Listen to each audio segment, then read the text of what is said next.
Assalamualaikum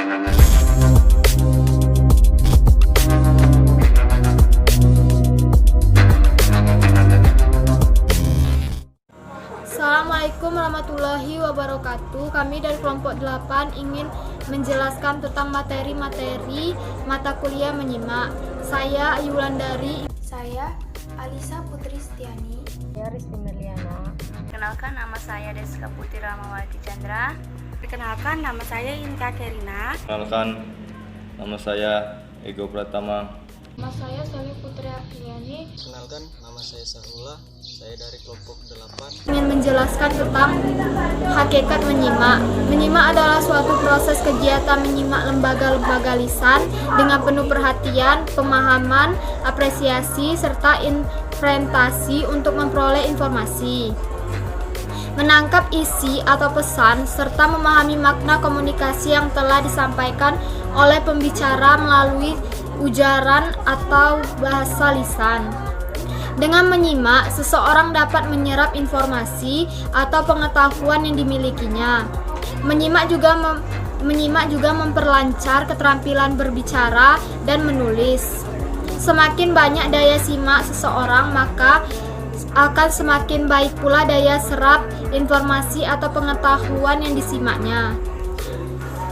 Hakikat menyimak berhubungan dengan mendengar dan mendengarkan. Menurut Subiantoro dan Hartono menyatakan bahwa mendengar adalah peristiwa tertangkapnya rangsangan bunyi oleh panca indera pendengaran yang terjadi pada waktu kita dalam keadaan sadar akan adanya rangsangan tersebut. Sedangkan mendengarkan adalah kegiatan mendengar yang dilakukan dengan sengaja, penuh perhatian terhadap apa yang didengarkan. Sementara itu menyimak pengertiannya sama dengan mendengarkan. Tetapi dalam menyimak intensitas perhatian terhadap apa yang disimak lebih disarankan lagi. Pada kesempatan kali ini, saya akan menyampaikan materi tentang proses menyimak. Pengertian menyimak itu sendiri adalah suatu kegiatan yang merupakan suatu proses. Dalam proses menyimak itu sendiri, ada tahap-tahap di dalamnya, yaitu tahap mendengar, memahami, tahap menginterpretasi, tahap mengevaluasi, dan tahap menanggapi. Yang pertama yaitu tahap mendengar. Pada tahap ini, kita mendengarkan segala sesuatu yang disampaikan oleh sang pembicara. Tahap ini juga disebut dengan tahap hearing. Yang selanjutnya yaitu tahap memahami. Tahap ini merupakan tahap lanjutan.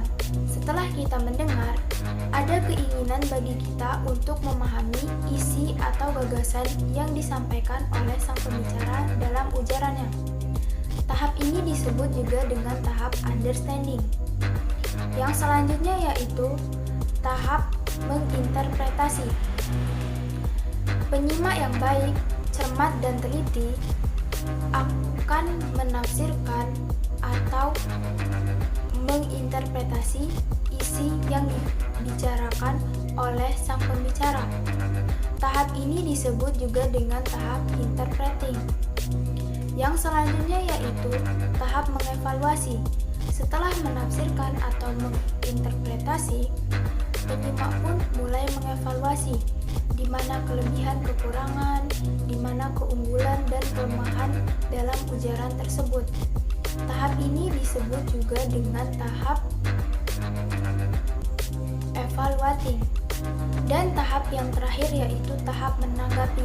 Setelah mengevaluasi, penyimak pun mulai menyerap, menerima gagasan atau ide yang disampaikan oleh sang pembicara dalam ujarannya.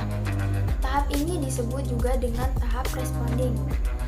Itu tadi adalah tahap-tahap dalam proses menyimak yang dapat saya sampaikan, karena penyimak yang baik akan melakukan proses secara sistematis, dan proses sistematis itu akan menghasilkan hasil simakan yang baik dan berkualitas. Demikian materi yang dapat saya sampaikan. Lebih dan kurang saya mohon maaf. Terima kasih. Assalamualaikum warahmatullahi wabarakatuh. Saya pada kesempatan kali ini akan menyampaikan suatu materi, yaitu tentang ciri-ciri menyimak ideal. Menurut Jago Taringan, mengidentifikasikan ciri-ciri menyimak ideal sebagai berikut. 1. Berkonsentrasi. Artinya menyimak harus betul-betul berkonsentrasi dalam memusatkan perhatian materi yang disimak. 2. Penyimak harus bermotivasi. Artinya mempunyai tujuan tertentu sehingga untuk menyimak kuat. 3. Penyimak harus menyimak secara menyeluruh. 4. Penyimak harus menghargai pembaca. 5. Penyimak yang baik harus selektif. Artinya harus memilih bagian-bagian yang harus disimak. 6. Penyimak harus sungguh-sungguh. 7. Penyimak tidak mudah terganggu. 8. Penyimak harus cepat menyesuaikan diri. 9. Penyimak harus kenal arah pembicara. 10. Penyimak harus kontak dengan pembicara. 11. Kontak dengan pembicara. 12. Merangkum. 13. Menilai. 14. Merespon. Adapun ciri-ciri menyimak yang lain sebagai berikut. 1. Berperilaku sopan santun. 2. Memperoleh fakta-fakta. 3. Konsentrasi penuh. Demikianlah yang bisa saya sampaikan. Di sini saya akan menjelaskan tentang cara meningkatkan keterampilan menyimak. Cara meningkatkan keterampilan menyimak yaitu ada 7 tahap. Yang pertama, menerima keanehan sang pembicara. Penyimak rela atau mampu menerima keanehan atau keganjalan yang terjadi pada penampilan si pembicara tersebut. Yang kedua, memperbaiki sikap. Penyimak tidak berpura-pura menyimak sementara pikirannya kemana-mana sehingga tidak fokus ke si pembicara tersebut. Yang ketiga, memperbaiki lingkungan. Pilihlah tempat yang memungkinkan untuk menyimak agar lebih baik. Keempat, meningkatkan pembuatan catatan. Dalam menyimak sebaiknya apa yang disampaikan harus dicatat. Yang kelima, menyaring tujuan menyimak yang spesifik. Yang keenam, memanfaatkan waktu secara bijaksana. Ketujuh, cara terakhir yaitu cara rasional. Di sini saya akan menjelaskan tentang cara meningkatkan perilaku menyimak. Dalam cara meningkatkan perilaku menyimak itu ada perilaku jelek dalam menyimak. Perilaku jelek dalam menyimak terbagi menjadi 9. Apa aja? Yang pertama, tidak mau menerima keanehan dalam menyimak atau kekurangan si pembicara. Apa sih yang dimaksud dengan keanehan dalam menyimak atau kekurangan si pembicara? Misalnya sering kita temuin si pembicara itu banyak menggunakan kata-kata sehingga membuat si penyimaknya itu kurang fokus dan hilang konsentrasinya terhadap si pembicara itu. Dan juga misalnya si pembicara itu banyak berbicara secara terbata-bata. Tuh. Kedua, tidak mau memperbaiki sikap. Apa sih tidak mau memperbaiki sikap dalam menyimak? Misalnya ada si pembicara dan juga si penyimak. Si penyimak ini tidak mau memperbaiki sikap dia sehingga tidak mau mendengarkan si pembicara ini yang sedang bercerita.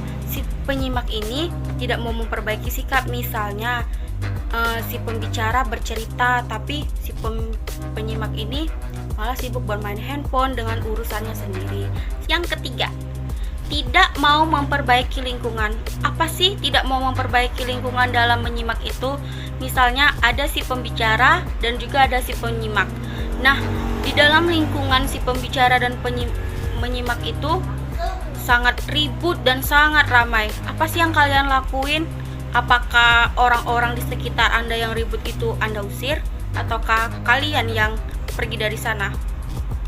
Nah, lebih tepatnya kita yang menghindar dari situasi lingkungan itu yang dinamakan mau memperbaiki sikap. Keempat, tidak dapat menahan diri.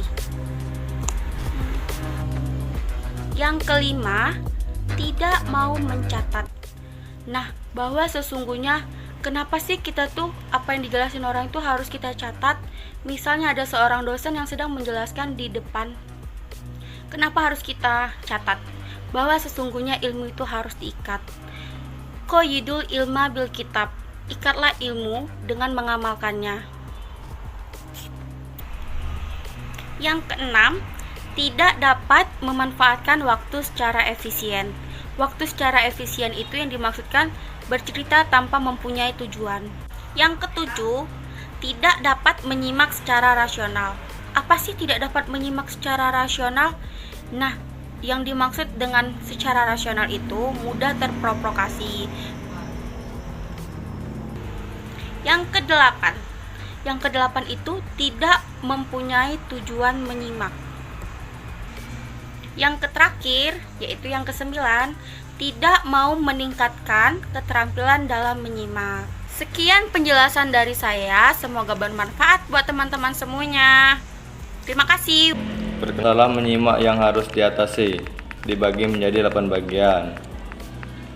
1. Mempersaingi pembicara. 2. Pura-pura mengaruh perhatian. 3. Kebingungan. 4. Pertimbangan primatur. 5. Catatan tidak tepat guna. 6. Hanya menyimak fakta.